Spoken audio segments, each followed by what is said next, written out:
Eh bien bonjour à chacune et chacun d'entre vous, nous avons la chance d'avoir du soleil aujourd'hui et nous sommes à l'extérieur de la structure de l'hôpital Sainte-Anne, donc sur la route principale qui quitte donc la ville de Mananza pour aller donc vers soit Manaka, soit Finaronsu. Donc là vous avez la structure des bâtiments avec aussi vous voyez les taxis-brousses qui arrivent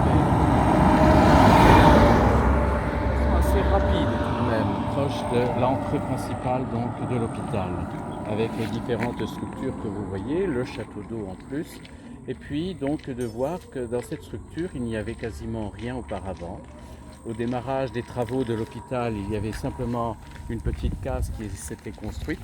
Et depuis que l'hôpital est quasiment ouvert, et bien maintenant d'autres cases se sont adjointes donc pour proposer un peu de nourriture, un peu de boisson par rapport aux gens qui passent et puis surtout par rapport aux familles qui attendent auprès d'un malade soit un examen ou soit après une opération, eh bien, une amélioration nette, mais qu'il faut davantage donner de quoi sustenter, parce que les gens arrivent bien souvent les mains vides, et bien souvent aussi d'une façon très, très pauvre. Donc on y vient à l'hôpital, à pied, en voiture, donc quand ils peuvent, en taxi-brousse, en tuk-tuk. Donc c'est ces petits véhicules jaunes donc motorisés, ou alors des fois aussi avec simplement les carrioles qui peuvent être données, quoi. Et donc là nous nous dirigeons tranquillement le long du mur donc de la clôture et donc vers la ville de Mananza qui est distante donc au centre-ville à 7 km.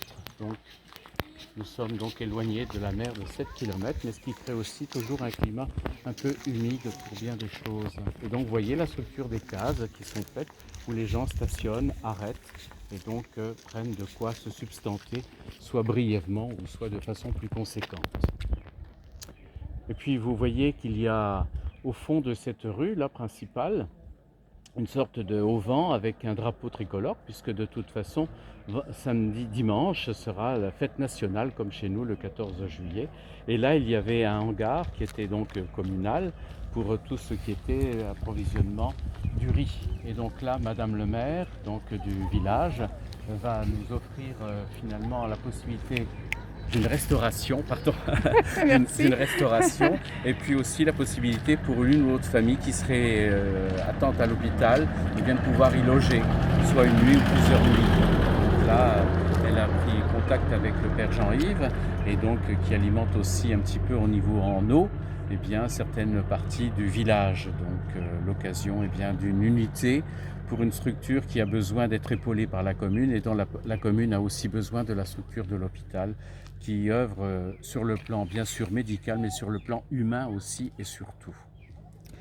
Alors, je vais juste rajouter une chose, c'est que toutes ces cases, donc comme disait Gérard, n'étaient pas là quand l'hôpital a commencé. Quand il y a eu le cyclone, il y a des cases les cases ont toutes été détruites. Et donc, Jean-Yves a reçu des dons et a pu aider à reconstruire certaines cases de ces personnes. Donc, ces personnes qui sont très utiles pour l'hôpital. Voilà, je refais un petit.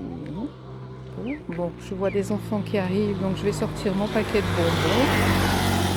Voilà, sur ces petits tours qui arrivent, on va vous souhaiter une bonne journée et puis un bon week-end surtout. Au revoir à Au tous. revoir et bonne fin de journée à vous. Au revoir.